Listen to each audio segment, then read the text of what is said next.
Dear students, कैसे हैं आप? आप सब ठीक होंगे। आज हम बात करेंगे ऑस्मो रेगुलेशन एनिमल्स में, और एनिमल्स के अंदर ऑस्मो रेगुलेशन कैसे होती है, इसके बारे में बात होगी।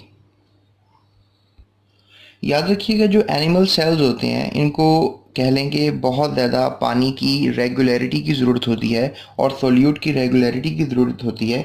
और अगर आप कहें कि कंप्लीट गेन कर लें पानी को या कंप्लीट लॉस कर दें पानी को, तो उस कंडीशन में जो एनिमल्स हैं कभी भी सर्वाइव नहीं कर सकेंगे।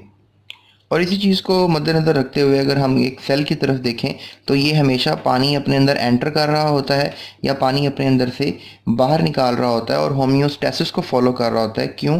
क्योंकि इसी कंडीशन में ये सर्वाइव करेगा। और इस अमल को हम ऑस्मो रेगुलेशन भी कहेंगे, क्योंकि जो एनिमल है वो हमेशा अपने अंदर पानी को जज़्ब कर रहा है और पानी को निकाल रहा है। यानी कि अंदर एक वाटर का एक बैलेंस है, यानी एक ख़ास मिकदार पानी की मौजूद है जो कम नहीं हो सकती। सोल्यूट की एक ख़ास मिकदार मौजूद है जो कम नहीं हो सकती। उसकी वजह से पानी भी अंदर आता रहेगा और जब बाहर जाता रहेगा, और नमकियात यानी कि सोल्यूट्स भी अंदर आते रहेंगे और बाहर जाते रहेंगे।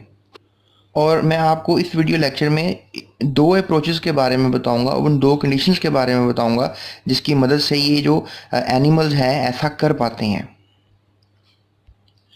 अगर हम फॉर एग्जांपल देखें कि अगर हमारे पास कोई सेल है और वो सी वाटर में है, यानी कि समंदर में है, तो समंदर में आपको जैसे कि पता है कि बहुत सा सॉल्ट होता है इन द आउटर एनवायरनमेंट। लेकिन इस कंडीशन में भी जो एक सेल है वो अपने अंदर एक वाटर को बैलेंस रखने की कोशिश में रहता है।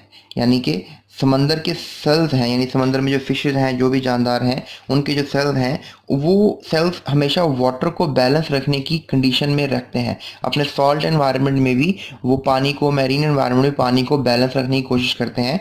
और इस बैलेंस रखने की कोशिश को आप आइसोटोनिक कंडीशन कह सकते हैं। ये आइसोटोनिक कंडीशन रहना ज़रूरी है। और इसमें मैं आपको एक लफ्ज़ इस्तेमाल करूँगा ऑस्मो कन्फर्मर्स का।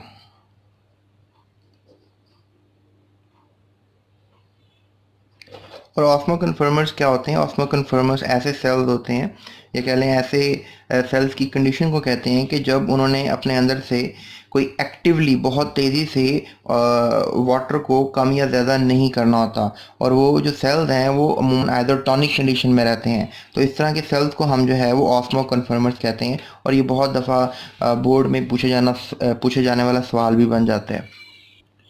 इसमें मैं आपको एक और बात यहाँ पर समझा देता हूँ कि ऑस्मो कन्फर्मर्स वो होंगे कि ऐसे सेल्स हैं जो अमूमन इसी कंडीशन में रहेंगे, यानी इसी मीडियम में रहेंगे और ज़्यादातर इस मीडियम से बाहर नहीं जाएंगे। लेकिन उसके बरअक्स ऑस्मो रेगुलेटर्स भी होते हैं। तो ऑस्मो रेगुलेटर्स जो हैं वो क्या होते हैं?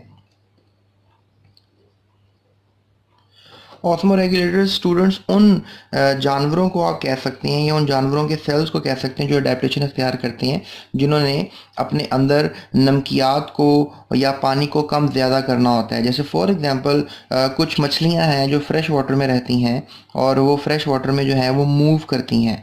तो फ्रेश वाटर में मूव करने का मतलब ये है कि लेट्स से दैट एक ये पॉन्ड है, यहाँ पे सॉल्ट की कंसंट्रेशन ज़्यादा है और यहाँ पे सॉल्ट की कंसंट्रेशन कम है। और अगर ये मछली जो है जब यहाँ से ट्रैवल करके यहाँ पे आएगी, तो डेफिनेटली इसको फेस करना पड़ेगा एक प्रॉब्लम, क्योंकि बाहर इन्वायरमेंट में यहाँ पर सॉल्ट कम है और यहाँ पे सॉल्ट ज़्यादा है। तो इसको फिर अपने अंदर सॉल्ट का बैलेंस करना पड़ेगा, वाटर का उसी लिहाज से बैलेंस करना पड़ेगा।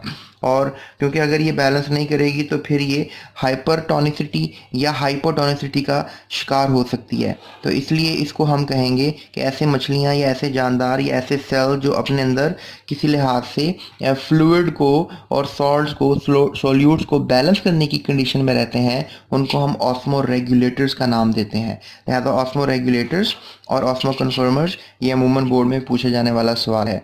सो लिहाजा हम इसी टॉपिक पे मज़ीद बहस करेंगे और हम डिस्कस करेंगे osmo regulation in different environments, जैसे कि मैरीन, जैसे कि फ्रेश वाटर, जैसे कि टेरेस्ट्रियल। तो लिहाजा ये हमारा नेक्स्ट टॉपिक होगा। अभी मैंने आपको इंट्रोड्यूस करवा दी हैं दो लफ्ज़, that is osmo regulators and osmo conformers. और लिहाजा ये था हमारा आज का टॉपिक ऑस्मो रेगुलेशन एनिमल्स में, जो कि अगली एपिसोड में मैं आपको मज़ीद इसके बारे में बताऊँगा। So thank you so much, अपना बहुत ख्याल रखिएगा और चैनल को सब्सक्राइब करें। Thank you so much.